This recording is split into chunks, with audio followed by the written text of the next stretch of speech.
জামাত আগে বিএনপির সাথে নির্বাচন করেছে, অনেক কিছু করেছে, আপনার মন্ত্রী ছিল, এমপি ছিল, এখন বলে নারী নেতৃত্ব হারাম। হ্যাঁ, এখন এতদিন বলেনি। তাই আমি বলতেছি জামাতকে প্রতিষ্ঠিত করেছে বাংলাদেশে এই জিয়াউর রহমান, আবার খালেদা জিয়া, এবং কথা রেখেছে।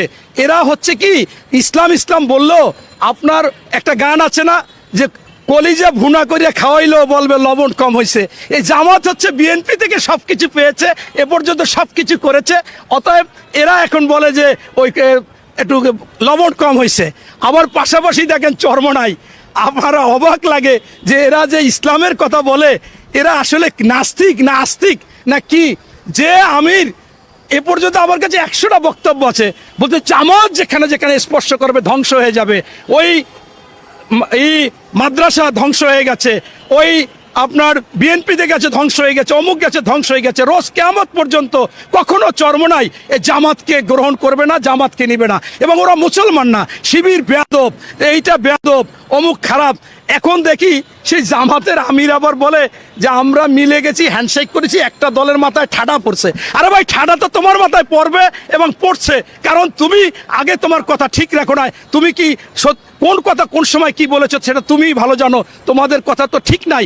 তোমরা কখনো দাঁত ভেঙেছো, আওয়ামী লীগের সাথে লিয়াজও করেছো, টাকা পয়সা নিয়ে নির্বাচন করেছো, এই সকালে বলেছো নির্বাচনে যাব না। তোমরা তো এরশাদের খালাতো ভাই, এরশাদ সকাল বিকাল কথা বলতো, তোমরাও এখন বলেছো তোমরাও একবার এরশাদকেও নিয়েছিলা। তাই আমি জামাত বা চরমনাই বা অন্যান্য দল নিয়ে বলবো না, তারা রাজনৈতিক বক্তব্য দিতেই পারে, মিথ্যা সত্য অনেক কিছু বলতে পারে তাদের কৌশলগতভাবে। কিন্তু আমি এই যে যারা বলল যে 111 বিএনপি আনতে চায়, আপনারা জানেন সবচেয়ে ক্ষতিগ্রস্ত দল হচ্ছে 111-এর জন্য বিএনপি। এবং যে 111 সরকার এসে বেগম খালেদা জিয়াকে বাংলাদেশ থেকে তাড়াবার জন্য অনেক চাপ সৃষ্টি করেছে, অনেক নির্যাতন করেছে, মানসিক নির্যাতন সব শেষে বেছে নিয়েছে কিভাবে? তারেক সাহেবকে দড়ি দিয়ে টানিয়ে নিচে ফেলেছে, মেরুদণ্ড ভেঙেছে, বিভিন্নভাবে তাকে মাইরধর করেছে। এবং আরাফাত রহমান কোকো এমনভাবে মাইর খেয়েছে শেষ পর্যন্ত তার মৃত্যুবরণ হয়েছে। তাই বাংলাদেশের সবচেয়ে বেশি লোক গ্রেপ্তার করেছে 111-এর সময় বিএনপির। এবং বিএনপিকে যে কোনোভাবে এই মাইনাস করতে চেয়েছিল, সেইখানে কোনোভাবে সেই বিএনপি আবার 111 আনবে, এটা হাস্যকর। বরঞ্চ আমি মনে করি যে তোমরা আওয়ামী লীগের আদলে কথা বলতেছো, কারণ আওয়ামী লীগ বারবার ফেনা তুলে ফেলতো, উন্নয়ন উন্নয়ন উন্নয়ন বলে শেষ পর্যন্ত বলতো যে উন্নয়ন আগে, গণতন্ত্র পরে।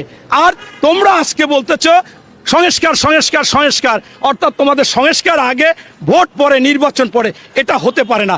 জনগণ বছরের পর বছর ভোট দিতে পারে না। এই ভোটের জন্যই বেশিরভাগ লোক আন্দোলন করেছিল। সেইখানে আপনারা যদি বলেন সংস্কার, সংস্কার কিয়ামত পর্যন্ত চলবে। সেই সংস্কারের নামে আপনারা চাচ্ছেন আপনাদের দল গঠন করবেন, আপনাদের দল কখন নির্বাচিত হবে, এবং এই তত্ত্বাবধায়ক ওই অন্তর্বর্তীকালীন সরকারের মধ্যে কিছু উপদেষ্টা এই চেষ্টা করতেছে। বরঞ্চ আমি মনে করতেছি, স্পষ্ট আমি চোখের সামনে দেখতেছি, এই অন্তর্বর্তীকালীন সরকারের মধ্যে কিছু লুবি যারা দল গঠন করে আবারও ক্ষমতায় আসতে চায়, তারা দেশ নিয়ন্ত্রণ করতে চায়, তাদের জন্য 111 আসার সম্ভাবনা আছে। কিন্তু আমাদের জন্য না, আমরা কখনো এটা চাই না এবং চাবও না। এবং আপনারা ইতিমধ্যে আমরা বানিয়ে ফেলেছেন যে আমরা আওয়ামী লীগের দোসর। বরঞ্চ এখন দেখতেছি আওয়ামী লীগকে প্রতিষ্ঠিত করার জন্য এই ডিলে করতেছেন, কিভাবে তারা আসতে পারবে। যত বাংলাদেশের মানুষ একটা জিনিস যে নগদে বিশ্বাসী, পুরান কথা ভুলে যায়। এই যে ভুলে যাওয়ার কারণে আপনারা চেষ্টা করতেছেন যে বেশি দিন লাগিয়ে এই আওয়ামী লীগকে প্রতিষ্ঠিত করবেন। আমরা আওয়ামী লীগের সুরে কথাও বলি না, আওয়ামী লীগ বলবও না।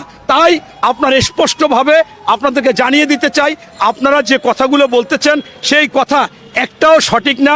এবং আমাদের দলকে জড়াইয়া, মহাসচিবকে জড়াইয়া এই কথা বলার উদ্দেশ্যই হচ্ছে যে অন্যান্যভাবে আমাদেরকে ব্যস্ত রাখা।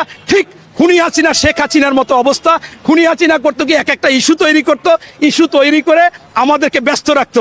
এখন এই অন্তর্বর্তীকালীন সরকার পরিকল্পিতভাবে এই মনে করেন আপনার যে দুইটা কমিটি আছে, বৈষম্য বিরোধী এবং আরেকটা হচ্ছে নাগরিক কমিটি, এই কমিটির লোক দিয়ে এক এক সময় এক একটা কথা বলাই দেয়, দিয়ে ব্যস্ত রাখতে চায়, নির্বাচনের দিক খেয়াল নাই। আরে ভাই, সংস্কার সংস্কার কতদিন সংস্কার লাগবে? আমরা তো আরেকটা সরকার দেখেছিলাম, বিচারপতি শাহাবুদ্দিন সাহেব, তিনি 9 বছরের ফ্যাসিস্ট সরকার, সে আপনার স্বৈরাচার এরশাদ সরকারকে পতনের পর মাত্র 90 দিনে সারা বাংলাদেশ নিরপেক্ষ করে ফেলেছিল। আপনারা তো কেন এতদিনেও একটু নিরপেক্ষ করতে পারেন না? এতদিনেও আপনারা অবস্থান ঠিক করতে পারেন না? তাই আমরা বুঝে গেছি, জনগণ বুঝে গেছে। জনগণের আশা আকাঙ্ক্ষা ছিল প্রথমেই যে এই বাংলাদেশে ফ্যাসিস্ট, স্বৈরাচার, লুটেরা, দুর্নীতিবাজ এবং যারা শাসন, সুশাসন, সুনীতি সব নষ্ট করেছে, যারা এই কোর্ট সেই কোর্ট তাদের পেডিকোট বানিয়ে ফেলেছিল, ফরমাইশি রায় দিত, কথায় কথা মামলা করতো, গ্রেপ্তার করতো, গুম করতো, খুন করতো, সেখান থেকে রক্ষা পাওয়ার জন্য প্রথমেই আওয়ামী লীগকে আপনারা গ্রেপ্তার করবেন, বিচার করবেন, সেইটা করেননি। পরবর্তীতে চেয়েছিল এই বাংলাদেশে বাজার দর নিয়ন্ত্রণ হবে, সেই বাজার দর আপনারা নিয়ন্ত্রণ করতে পারেন না, সিন্ডিকেট ধরতে পারেন না। এরপরে আপনারা আইন শৃঙ্খলা এখনো সব জায়গায় ঘুষ চলতেছে, সব জায়গায় দুর্নীতি চলতেছে এবং যেখানে যায় তারা এই এদের সাথে কোনো না কোনোভাবে জড়িত। তাই আপনার স্পষ্টভাবে এরা লুটে পুটে খাওয়া জন্যই আজকে চাচ্ছে নির্বাচন না দিয়ে এবং সকলের সাথে সমঝোতা করে থাকতে চাচ্ছে এবং থাকতেছে। জনগণের আশা আকাঙ্ক্ষা যেগুলো দ্রুত দরকার ছিল সেইগুলো নিয়ন্ত্রিত হয়নি, বরঞ্চ আমি মনে করি এই অন্তর্বর্তীকালীন সরকারের কিছু লোক পরিকল্পিতভাবে এই আওয়ামী লীগের কিছু লোক ঢুকিয়ে দিয়ে দুই একজন বিএনপি যারা লুবি আছে, কতজন বিরাট দল হচ্ছে বিএনপি, সারা বাংলাদেশের সর্ববৃহৎ এবং আপনার জনপ্রিয় দল হচ্ছে বিএনপি। এখানে প্রায় 2000 তারেক সাহেব বহিষ্কার করেছে, তাদের দিয়ে তাদের সাথে এই দখলবাজ, চাঁদাবাজ, সন্ত্রাসী লুটপাট করতেছে আর বিএনপির দোষ দিতেছে। আমি স্পষ্টভাবে জিজ্ঞাসা করতে চাই এই অন্তর্বর্তীকালীন সরকারের কাছে, আপনাদের উদ্দেশ্য কি? তারেক রহমান সাহেব বারবার 5ই আগস্টের পর বলেছে যে সন্ত্রাসীরা কোনো দল নাই, তাদের গ্রেপ্তার করেন, তাদের আইনের আওতায় আনেন, তাদের বিচার করেন। আপনারা বিচার করতেছেন না, আপনারা তাদেরকে ধরতেছেন না, আপনারা এইগুলো না করে বরঞ্চ এইগুলো অপপ্রচার করতেছেন। এর মানেই হচ্ছে আপনাদের গভীর ষড়যন্ত্র এবং বিএনপিকে ছোট করার জন্য, বিএনপিকে বিতর্কিত করার জন্য আপনারা এই সন্ত্রাসীদের আপনারা উৎসাহিত করতেছেন, তাদের গ্রেপ্তার করতেছেন না, আপনারা দখলবাজদের গ্রেপ্তার করতেছেন না, আপনারা সিন্ডিকেট ভাঙতেছেন না, আপনারা বাজার দর নিয়ন্ত্রণ করতেছেন না। এখান থেকে আমি জনগণের উদ্দেশ্যে বলতে চাই, প্রিয় জনগণ, প্রিয় মানুষ, আপনারা জেনে রাখেন যে এই বর্তমানে আইন শৃঙ্খলা, বাজার দর নিয়ন্ত্রণের দায়িত্ব হচ্ছে এই সরকারের। এই সরকার যদি না করে তাহলে অবশ্যই তাদের মধ্যে একটা পরিকল্পনা আছে যাতে আমাদের বিএনপির ক্ষতি হয়। এই বলে আমি আমার বক্তব্য শেষ করছি। আল্লাহ হাফেজ।